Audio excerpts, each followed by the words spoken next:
Le rêve de partir à bord d'un voilier, cap vers le soleil et les flots turquoises de la mer des Caraïbes, hante l'esprit de bien des gens.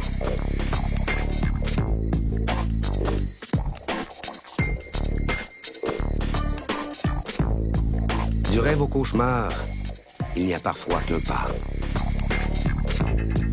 Au cours de leur périple sur les mers du Sud, Jean-Marc Cabot et Suzanne Turgeon vivent un véritable drame.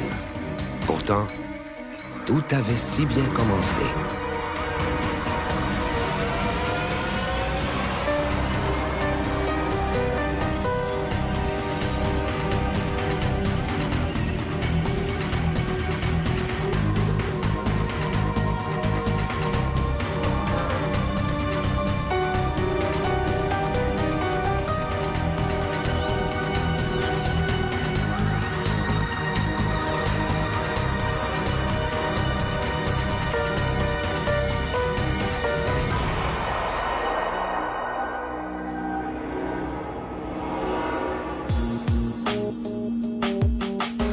J'ai connu Jean-Marc à Sherbrooke.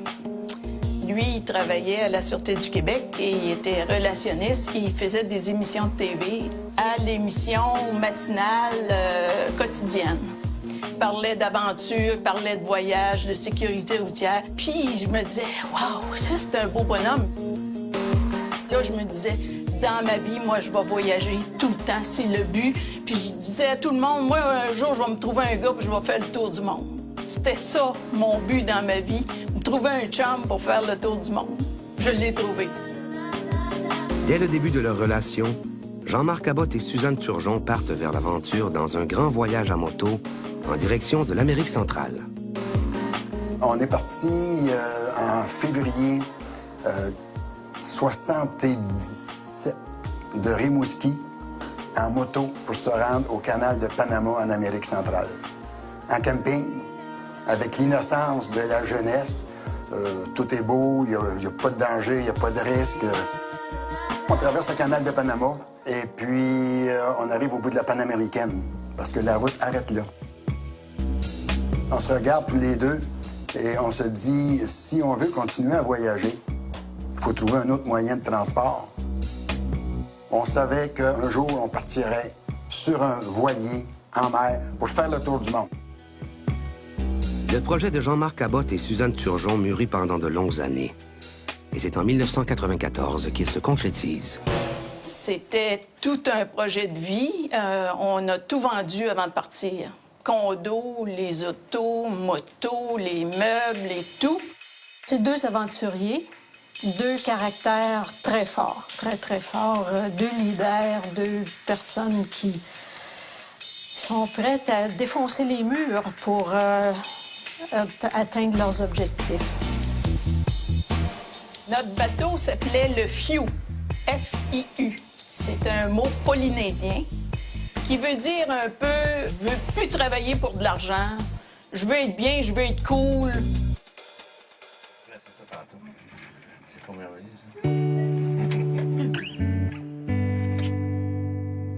La veille de notre départ, nos amis proches, nos amis de voilier nous ont fait une belle fête, là, tu sais, un peu touchante. On se séparait, puis on avait un petit peu le cœur gros, même si on était très contents pour eux, parce que c'était le début d'une superbe aventure. Puis les parents trouvaient ça dur de voir leur fille partir pour 5 ans. On savait pas s'ils allaient revenir entre-temps. C'était à la fois grisant de partir et à la fois triste, déchirant. Tu pars pour 5 ans, là. Tu sais, mes parents ont 83 ans quand je pars. Puis là, je me dis, quand on va revenir, ils sont en santé, mais ils vont être encore vivants. Tu penses toujours à ça. Crime, mes sœurs, je les verrai plus pendant 5 ans, là.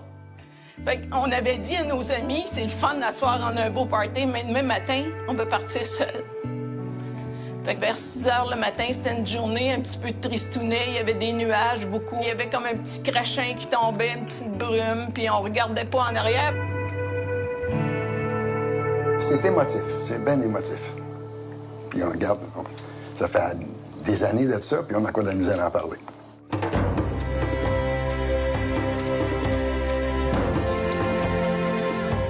On a remonté le fleuve jusqu'à Sorel, la rivière Richelieu, le lac Champlain, la rivière Champlain, le canal Champlain, la rivière Hudson, le fleuve, traverser New York. Ça, c'est une autre chose qui a été émouvante, passer avec notre voilier au pied de la Statue de la Liberté. Parce qu'on était des gens libres, de nous autres. Là. Comme si la Grande Dame nous saluait une dernière fois.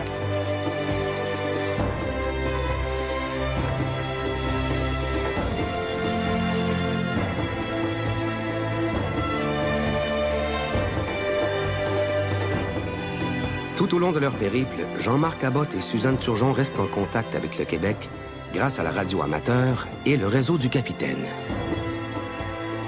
Je communiquais par radio tous les matins avec eux autres, par la radio amateur. On les a suivis dans le voyage. Dans 5 minutes, la météo pour les Bahamas. Le réseau du capitaine est un réseau de radio amateurs et ça se tient tous les matins à la même heure, entre 7h et 8h. Donc, c'est une présence continue. Réseau du capitaine, bonjour. Réseau du capitaine. Il faut bien comprendre qu'à cette époque-là, il n'y avait pas d'Internet. Le satellite, je pense qu'il n'existait à peu près pas. On prend les positions, on donne la météo, on transmet des messages. Et s'il y a des problèmes, on transmet ça à la famille ou à la garde côtière s'il y a quelque chose, des besoins urgents. On avait des nouvelles régulièrement, mais c'est pas comme l'avoir avec nous.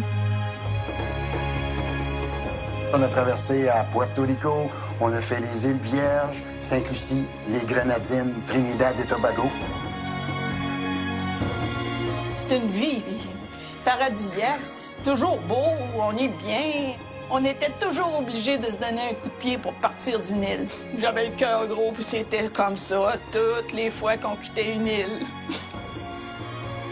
En octobre 1997, après 3 ans de navigation, Jean-Marc Abbott et Suzanne Turgeon arrivent à Carthagène, en Colombie.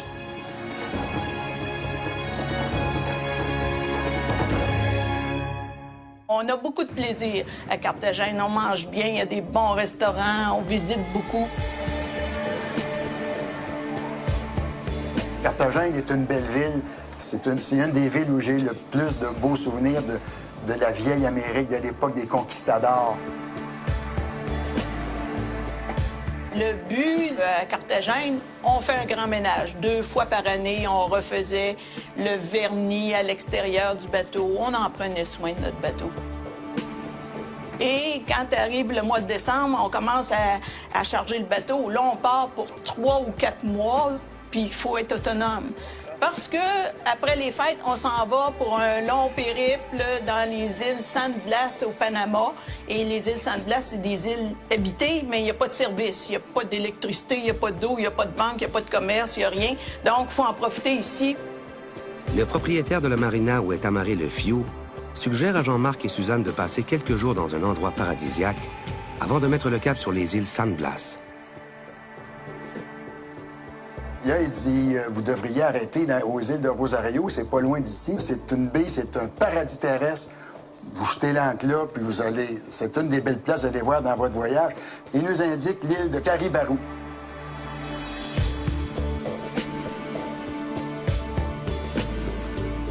On est arrivé dans cette baie-là qu'on a trouvée après avoir passé à travers des hauts fonds, des barrières de récifs. Et c'est vrai que c'était un plan d'eau protégé du vent.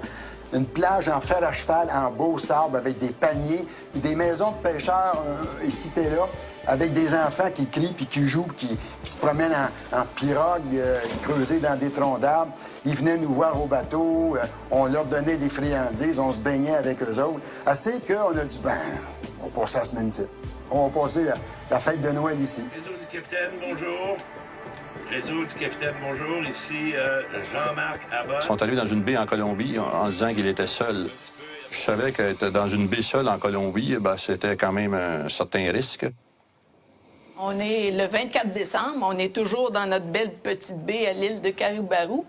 Il y a un pêcheur qui était venu me voir puis il voulait me vendre des langoustes. Mais j'ai essayé de négocier serré avec lui, il demandait beaucoup trop cher.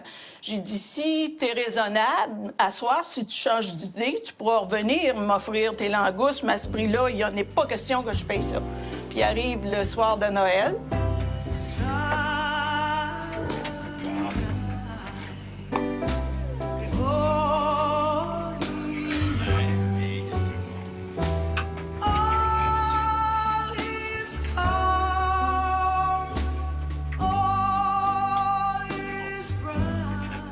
Bon, on vient de finir de souper.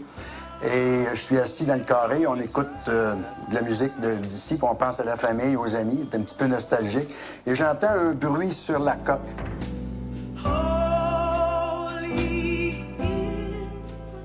Moi, dans ma tête, je dis, tiens, mon pêcheur, il a peut-être changé d'idée, puis il revient, mais là, il est trop tard, j'ai soupé. Comme j'arrive au pied de la descente qui mène au cockpit, On voit une grosse face. un homme armé avec un revolver qui pointe l'arme en ma direction. J'ai pas réfléchi. Action-réaction, déformation de mon travail, je sais pas. J'ai grimpé les marches, je sais pas comment, j'étais rendu sur lui dans le cockpit. Jean-Marc est couché sur le gars. Le gars il a le dos dans le vide, il a la filière dans le dos. Puis je sens qu'il tient le revolver. C'était de garder l'arme le plus loin possible de ma tête, puis en l'air pour le forcer à tirer, à vider son arme. Et j'essayais, en plus, de le prendre par le califourchon pour le basculer par-dessus bord pour tomber à l'eau. Je savais que j'aurais le dessus sur lui à l'eau. Là, je voyais plein d'yeux, là. J'ai ma planche à dépecer dans ma main, puis je fesse un gars d'un jambe, puis je le frappe pas à peu près. Puis je me débat, puis j'entends Jean-Marc crier en arrière. Tu sais, c'est des cris d'horreur, des cris de mal, des cris de peur, des cris de rage. J'entends au moins 4 ou 5 coups de feu. Il y a un coup de feu, là, j'avais l'impression que j'avais la balle dans l'œil. C'est la flamme, le retour de flamme m'avait brûlé l'œil. Quand lui tirait, je recevais des coups, mais comme tout se passe au ralenti. Moi, j'avais l'impression qu'à chaque coup qu'il tirait, je sentais de quoi dans ma tête. En frappant mon type dans les tibias, je sens que j'ai un coup dans la figure. Là, je me passe la main sur la bouche, puis là, je vois que je suis plein de sang, là. Jean-Marc et Suzanne défendent leur bateau, mais à quel prix?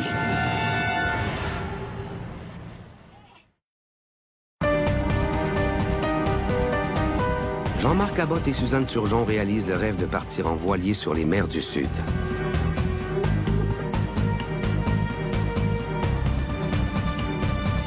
La veille de Noël 1997, alors que leur voilier mouille dans une petite baie paradisiaque en Colombie, ils se font attaquer par des pirates.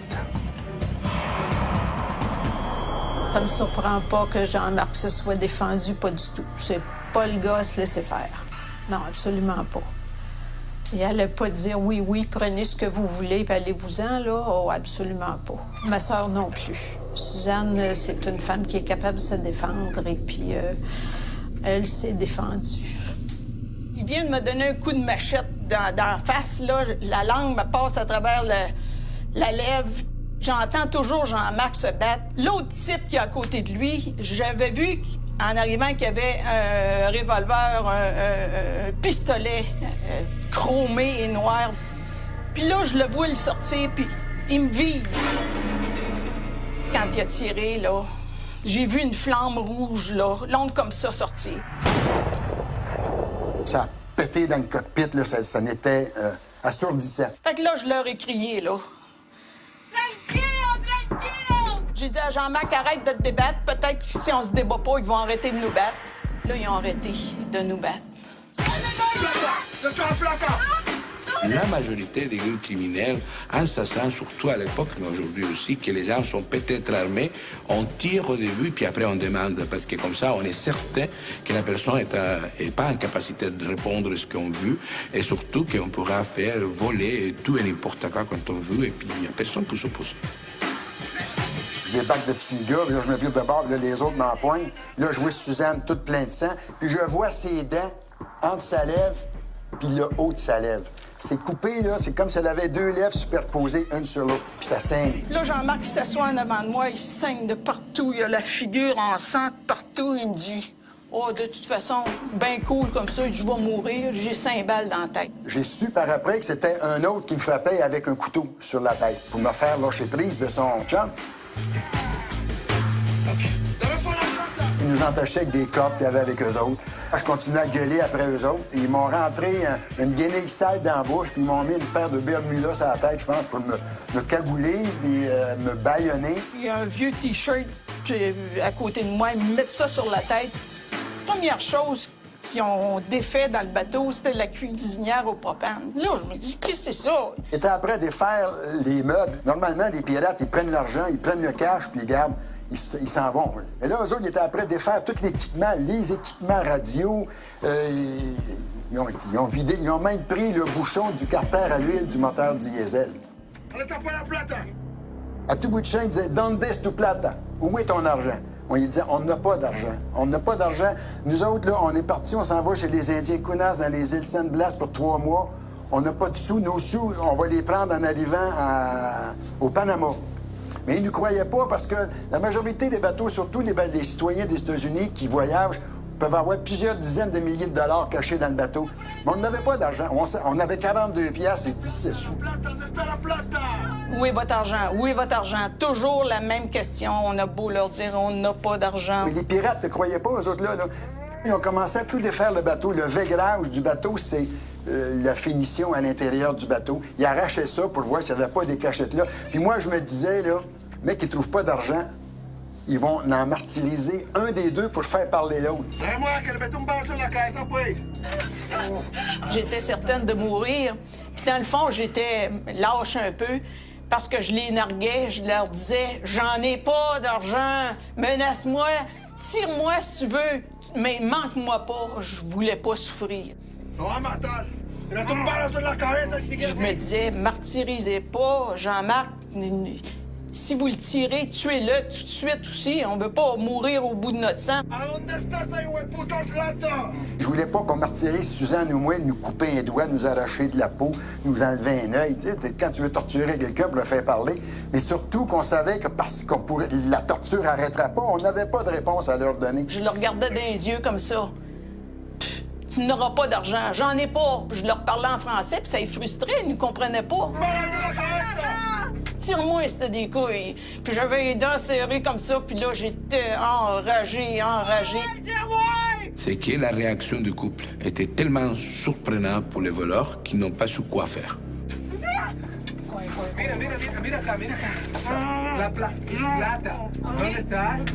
Je dis à Jean-Marc, essaye de les reconnaître. Es-tu capable de les identifier? Il dit oui.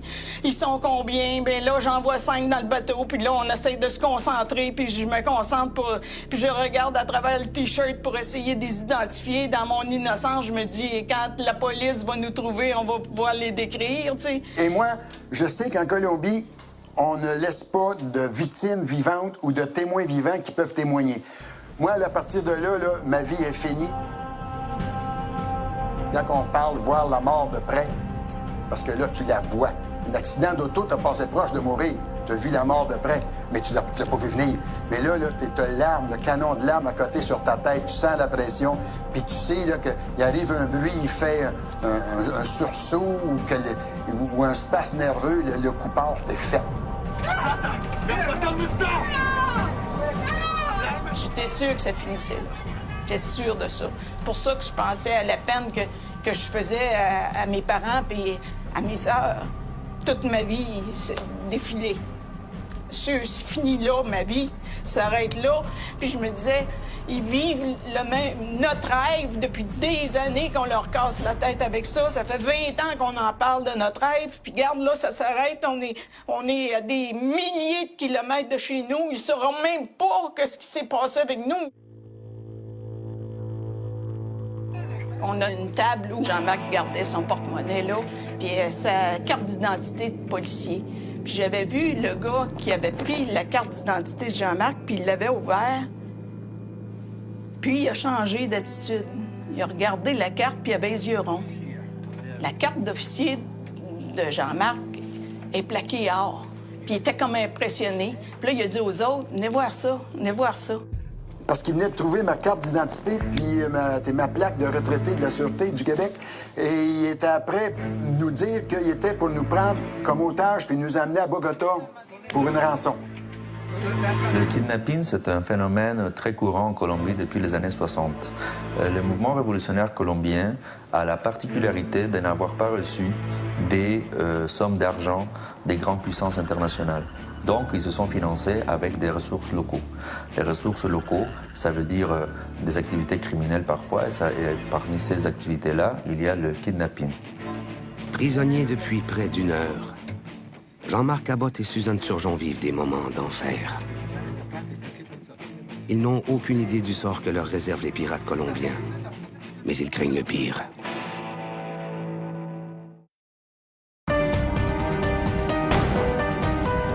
Les pirates colombiens arraisonnent le voilier de Jean-Marc Cabotte et Suzanne Turgeon et les menacent de mort s'ils ne donnent pas tout leur argent. C'est alors qu'ils découvrent que Jean-Marc est un ex-policier. Ils décident alors de kidnapper le couple et de les emmener à Bogota afin d'exiger une rançon.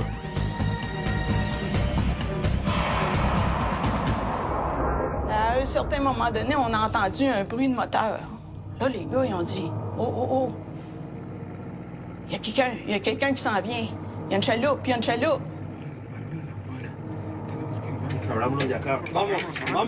Puis là, ils ont paniqué un peu, puis vamos, on s'en va, on s'en va. Fait que là, ils nous laissent attachés, ils éteignent toutes les lumières, puis ils disent on va revenir, puis ils partent.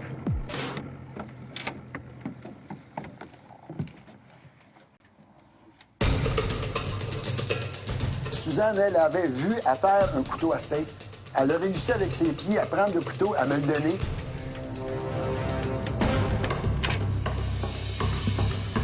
J'ai réussi à couper mes liens, on s'est libéré de nos liens.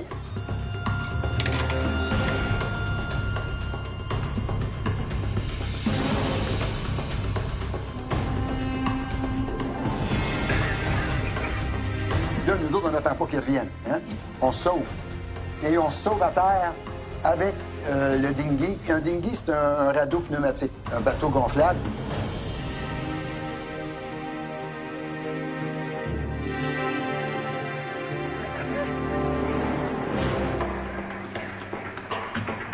Et à terre, on a été chez des gens demander de l'aide. La première maison où on a cogné, c'est des gens, c'était des parents, des petits-enfants avec qui on se baignait là, tous les jours depuis quelques jours. Quand elle nous voit, elle referme la porte. Là, on lui demande « Ayudarme, aidez-nous, aidez-nous ». Mais bon, il n'y a rien à faire. Jean-Marc et Suzanne savent très bien que les pirates ne sont pas très loin et qu'ils risquent de les rattraper à tout moment. C'est avec l'énergie du désespoir que le couple fuit dans la brousse colombienne malgré leurs blessures.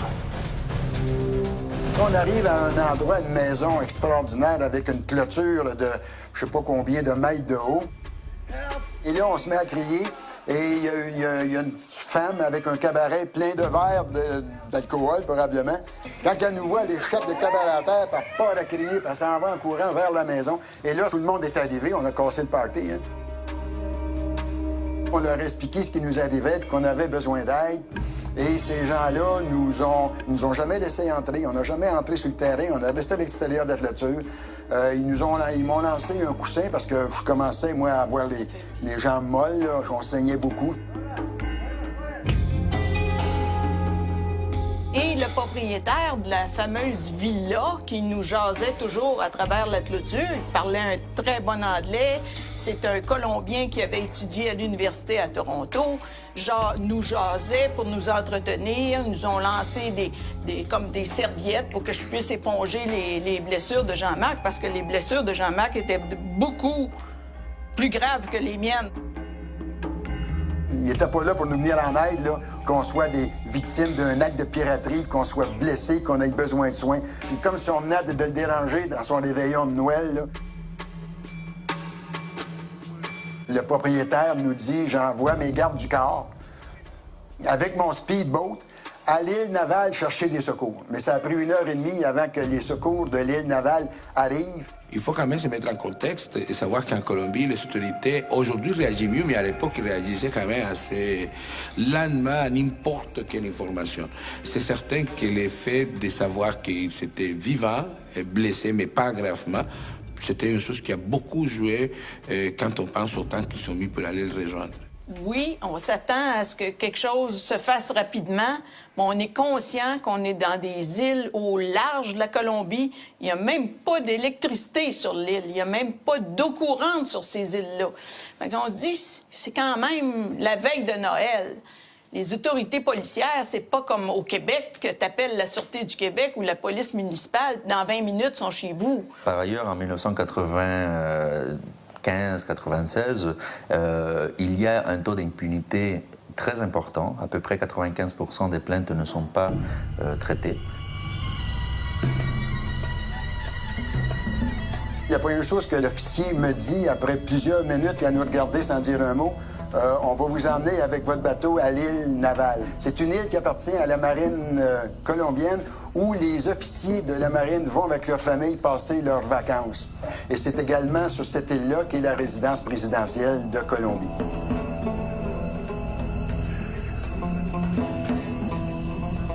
On est retourné sur le bateau sans avoir eu des premiers soins. Il y a un pêcheur dans sa chaloupe qui nous a indiqué le passage pour sortir en pleine nuit de cette baie-là. On a emmené le bateau à quai. Et là, l'infirmière nous a donné les premiers soins. Son équipement était dans un linge gris. Je ne sais pas si c'était un linge blanc qui était sale ou si c'était la couleur du linge. Fait qu'elle m'a cousu les plaies sur la tête, les plaies aux genoux. Moi, je sens rien parce qu'elle m'a gelé. Mais quand vient le temps de faire les points à Suzanne, elle a dit à Suzanne, j'ai tout pris pour votre mari, j'ai plus rien pour vous geler. Fait que Suzanne m'a dit coup à fois.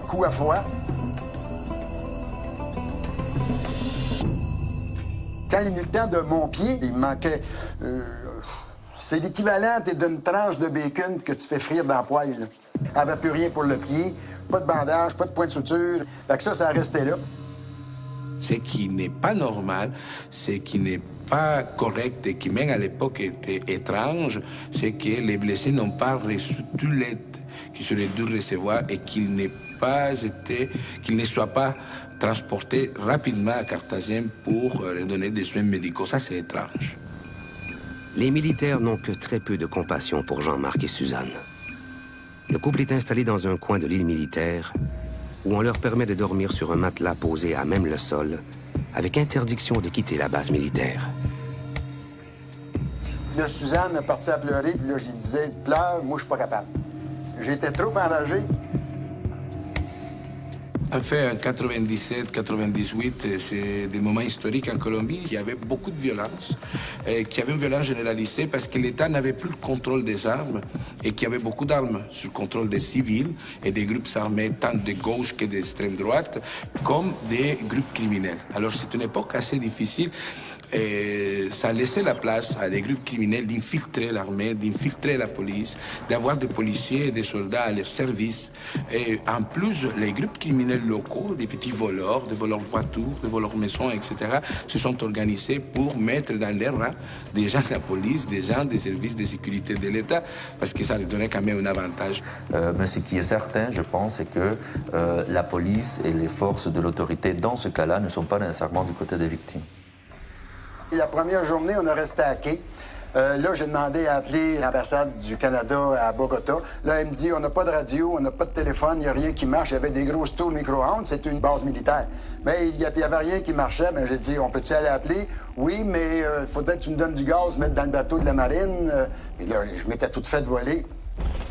En fin de compte, on a marché à peu près 20 minutes dans la brousse avec mon pied blessé. Pas de bandage, rien.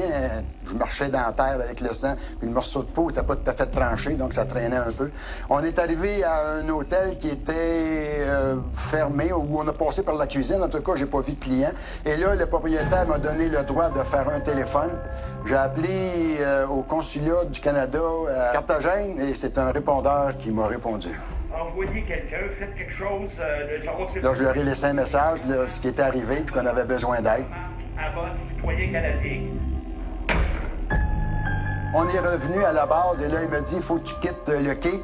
Tu vas t'en aller à l'ancre au large parce qu'il y a un bateau militaire qui va arriver, mais on a besoin de la place. Mais t'as pas le droit de partir, faut que tu restes ici, t'es sous notre protection. Le lendemain matin, j'ai dit à Suzanne, il n'y en aura pas d'aide. Ça fait 3 jours que c'est arrivé, puis on est encore ici, il n'y aura pas d'aide. Donc, il faut sortir par nos propres moyens. Jean-Marc et Suzanne décident de quitter la base militaire à la faveur de la nuit. Le pari est risqué car ils doivent prendre le large sans aucun instrument de navigation.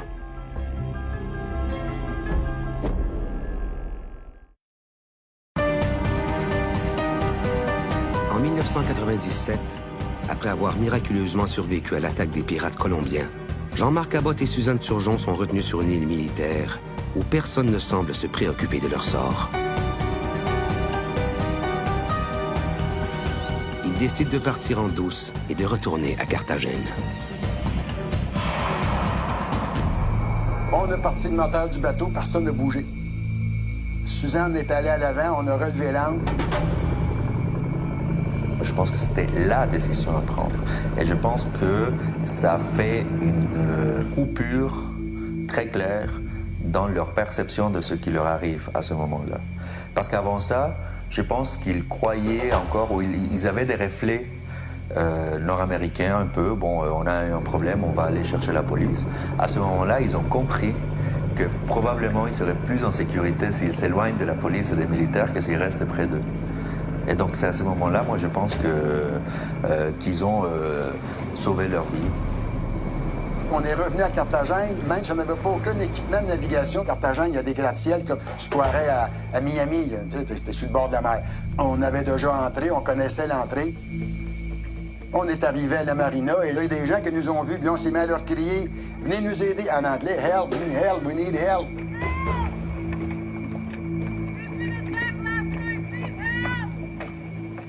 Révoltée par l'attaque des pirates qui ternit la réputation colombienne auprès des touristes, la conjointe du propriétaire de la marina alerte les médias colombiens. C'est une bonne décision parce que ça a mis au courant les autorités civiles de la région qui se sont rendus compte qu'il fallait agir, il fallait faire quelque chose parce que c'était l'image de la place qui était en cause quand même.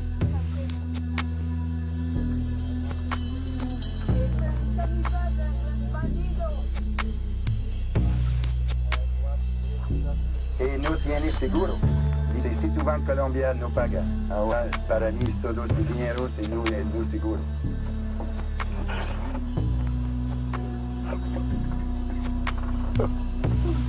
Sans les instruments de navigation volés par les pirates colombiens, Jean-Marc et Suzanne ne peuvent reprendre la mer et restent captifs de la Colombie. Esperar la policía después de 3 días. Necesito venir aquí. ¿Cuál es tu país? Que nadie se duque a Colombia. Mi amiga.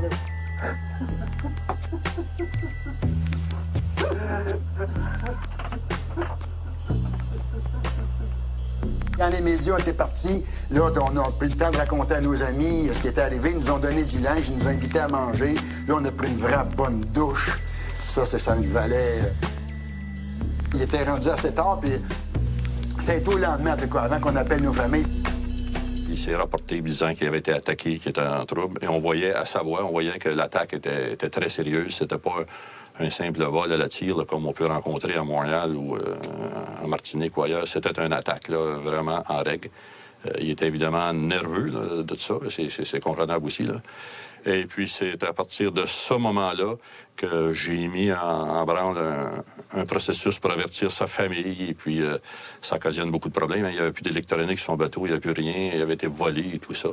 Donc, j'ai tout transmis ça à la famille. Et à tous les jours, on transmettait nos informations. On était le seul contact radio avec sa famille. Le premier sentiment, c'est l'inquiétude, bien sûr, parce que on sait qu'ils sont blessés. Suzanne me dit, c'est pas grave, on va bien. Mais est-ce que c'est vraiment ça, la vérité? On ne le sait pas. Puis ensuite, il y a le sentiment d'impuissance. On est tellement loin, comment les aider? Jean-Marc et Suzanne attendent toujours que les autorités colombiennes s'occupent de leur cas, dans l'espoir de rééquiper leur bateau et pouvoir sortir de ce cauchemar. Dans le fond, j'essaie d'être positive. Je me dis, c'est le temps des fêtes. On est entre Noël puis jour de l'an, puis ils doivent être en congé. Puis j'essaie de leur trouver des excuses jusqu'au moment où on décide d'alerter les médias canadiens dans le but que ça fasse comme une bombe pour que quelqu'un s'occupe de notre cas. Un couple de marins québécois qui a vécu l'horreur dans la mer des Caraïbes. 6 pirates armés jusqu'aux dents les ont agressés et leur ont volé pour 30 000 $ d'équipement la veille de Noël. La décision de parler avec les médias, au début, c'était bien, c'était correct. Je crois qu'à la fin, étant donné qu'ils sont pas mal parlé du sujet, ça dérangeait beaucoup. Ça dérangeait, oui, les criminels, parce qu'effectivement, malgré le fait qu'ils n'avaient pas tué les gens, ils avaient mis le focus sur eux, parce qu'il y avait beaucoup de pression. Le gouvernement canadien faisait pression, les politiciens colombiens faisaient pression, il faut arrêter les pirates. Et de l'autre côté, il y avait aussi les hôteliers, les restaurateurs qui disaient on est en train de perdre de l'argent avec cette histoire. Les autorités, là, ils étaient poignés comme une patate chaude. Ils ne cherchaient pas à nous venir en aide, ils cherchaient à nous faire disparaître. C'est l'impression que j'avais. Quand ils ont continué à parler, j'imagine, et je suis convaincu en fait, qu'ils se sont mis en risque. Parce que pas mal de gens auraient été pas mal contents de le voir d'une façon ou l'autre se taire au lieu de continuer à parler de l'affaire. Les premiers 24 heures, ils nous ont mis les gardes du corps. Moi, je pensais que c'était pour nous protéger, mais par après coup, là, quand tu analyses ça, c'était pour être sûr qu'on reste là. Qu'ils puissent nous garder à l'œil dans le temps de prendre une décision, qu'est-ce qu'ils faisaient avec nous autres. Parfois, ça peut être tout simplement une question d'image. Je veux dire, il faut bien que la police paraisse comme qu'elle est en train de faire quelque chose. Donc on leur met des gardes. On leur met des gardes. Soit dit en passant, si moi si la police m'a signé à Carthagène, m'a signé des gardes de corps, moi je ne serais pas certain que je serais content de les avoir parce que ça peut être relativement dangereux. Il y a un colonel qui était venu nous voir puis qui nous avait dit qu'on parlait trop, puis en fait, on leur faisait une mauvaise réputation. Et quand il est parti, il m'a dit « Les morts ne parlent pas ». Je pense qu'il fallait les visibiliser. Il fallait dire « Nous sommes là, nous sommes vivants ». Ça, c'est une chose fondamentale. D'un autre côté, il ne fallait pas dire à la radio, à la télévision « Moi, je connais mes agresseurs et je peux les identifier ». Parce que si vous faites ça, vous risquez votre vie.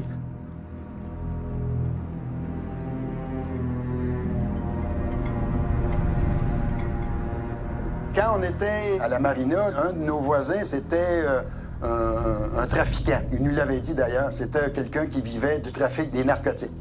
Quand on est arrivé après l'attaque, il me prit à l'écart et il dit « Serais-tu capable d'identifier tes agresseurs? » J'ai dit « N'importe quand. » Tous les deux, Suzanne et moi, on est capable de prendre notre travail, l'observation, c'est important. On est capable de les identifier. Il dit « Va jamais dire à la police que tu peux les identifier parce que la police va t'éliminer. Parce qu'ici, dans la région et dans nos mœurs à nous autres, il y a des criminels qui soudoient des policiers pour que les policiers les protègent. 4 jours après l'agression, soit le 28 décembre, la police colombienne décide d'agir. Au quartier général de police, le policier, l'enquêteur qui devait prendre notre déposition, on a dû attendre à peu près 1 heure, 1 heure et demie. Il était après écouter une game de baseball à la télévision, puis il voulait finir d'écouter la game. Donc, on a attendu, on a fait le pied de grue. Et là, on a fait notre déposition. Ils nous ont ramenés. Là, tout le monde sait qu'on est vivant. Tout le monde, même au Canada, au Québec, aux États-Unis, ça a fait... Tout le monde... Là, on peut pas disparaître comme ça. Là. Comment ils vont réussir à nous éliminer? Comment ils vont réussir... Là, à partir de ce moment-là, on a vécu tout le temps avec cette peur-là d'être éliminé, de disparaître un jour sans tambour ni trompette. Le propriétaire de Marina, lui, le lendemain qu'on est arrivé, m'avait dit « Je connais le chef de la gang, puis je sais où est ton stock. Puis je connais des policiers qui seraient prêts à aller chercher ton stock, mais ça va te coûter de l'argent. Tu donnes 500$ US, puis ils vont aller récupérer ton stock. » Mais moi, c'est contre mes principes. En Amérique du Nord, t'es la police, t'es à face à job, elle paye pas, t'es pas obligé de l'engager. Fait que j'ai refusé de payer, puis j'étais fâché. J'ai dit que la police fasse sa job, c'est pas mon problème. La mordida, la morsure, c'est très populaire en Amérique latine, un peu partout. C'est un peu quand on se fait arrêter parce qu'on a dépassé les limites de vitesse, quand on n'a pas respecté les normes de sécurité routière, etc. Les policiers arrivent pour nous dire, vous avez le droit à une contravention. Et les gens, quand ils passent leur permis de conduire, juste en bas du permis de conduire, et ils mettent un petit billet. Donc la personne, le policier, il prend le permis de conduire, il prend le billet et puis il dit la contravention. Et ça, c'est très populaire, ça se fait encore. Ça se fait encore et ça, c'est finalement le fruit de toute cette situation des policiers mal payés qu'il y a un peu partout. Et en Colombie, c'est pas l'exception. C'est même culturel. Dans une police qui est corrompue, le citoyen n'a pas nécessairement toujours la confiance d'appeler quand il est en situation de trouble. Parfois même, la police sait l'origine des troubles.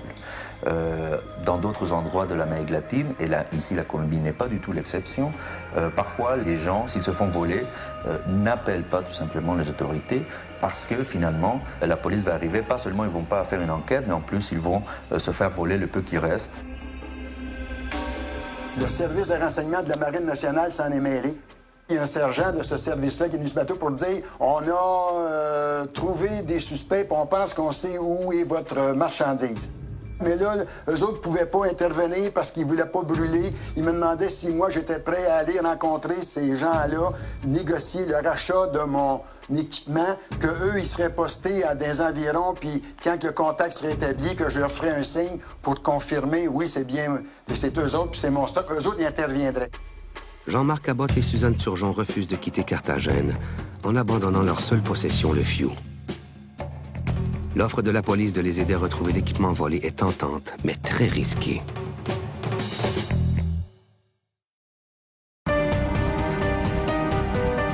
Sans équipement de navigation, Jean-Marc Cabot et Suzanne Turgeon ne peuvent quitter Carthagène à la barre de leur voilier. Un sergent de la Marine nationale propose au couple que Jean-Marc aille négocier lui-même auprès des pirates le rachat de l'équipement volé, mais au péril de sa vie.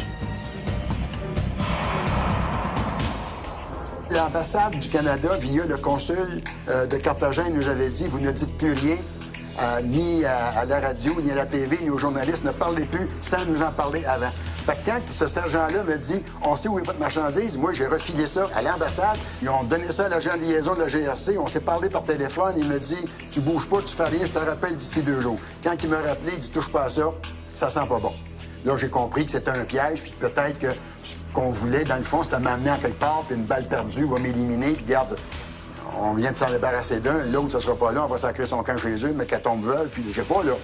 Personne qui va nous passer au travers. J'ai dit à Suzanne, là, hey, ils viennent de nous voler pour 50 000 piastres canadiens. Le bateau vaut 80 000 piastres. On leur donnera pas notre bateau, on va sortir, on va partir avec notre bateau, mais ça nous prend un minimum d'équipement. À Montréal, je vais aller chercher un petit peu qu'on a besoin pour pouvoir continuer notre voyage. C'est une communauté assez tricotée, serrée, les navigateurs, là. Et tout le monde se sont offerts pour l'aider. Et on a coordonné ce système d'aide-là par radio. Tout ce qu'on pouvait faire et qui devait être fait par radio. Et le reste était fait par sa famille à lui, pour lui apporter du soutien et tout ça, là. Essayer de ramasser un peu d'équipement pour qu'il continue son voyage.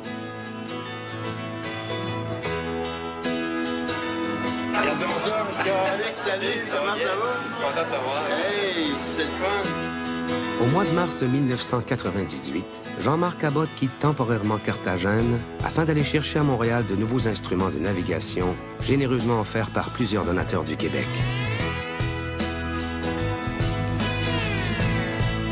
C'est à bord du Few correctement équipé que Jean-Marc et Suzanne partent en direction du Panama afin de poursuivre leur périple sur les mers du Sud. Ils sont restés marqués sûrement par ça, mais chose curieuse, on n'en a jamais parlé. C'était comme un sujet tabou. Nous, on n'osait pas poser de questions. On attendait peut-être que ça vienne d'eux.